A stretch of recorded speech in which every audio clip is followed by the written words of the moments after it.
The main difference between the IRS Forms 1099 NEC and 1099 MISC lies in their use. The 1099 MISC form is specifically used for reporting miscellaneous revenue streams, such as rents and prizes, whereas the 1099 NEC form is used for reporting non-employee compensation, including payments made to private contractors or freelancers. Historically, the 1099 MISC form served both purposes, but the 1099 NEC form was introduced to separate non-employee compensation reporting.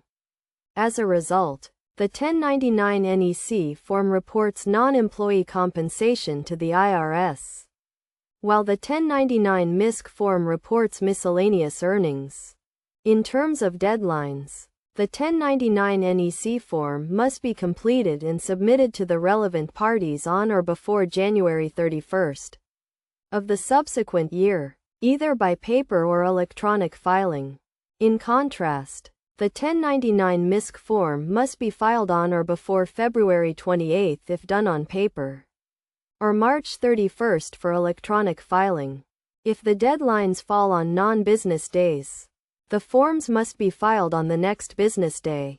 This means that the 1099 NEC form has shorter deadlines, while the 1099 MISC form has relatively extended deadlines. The required amount for filing also differs between the two forms. The 1099 MISC form can be filed for amounts as low as $10, although this limit applies to royalties and certain interest not subject to income tax.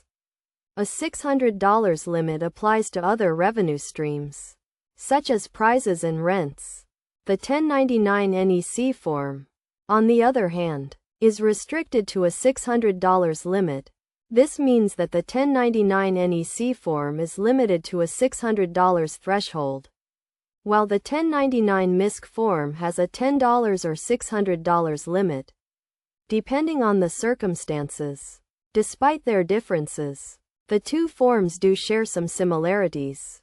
Both forms have fixed deadlines regulated by the same section of the tax code and are subject to similar consequences for non-compliance. Additionally, the amount limit for compilation is restricted to a $600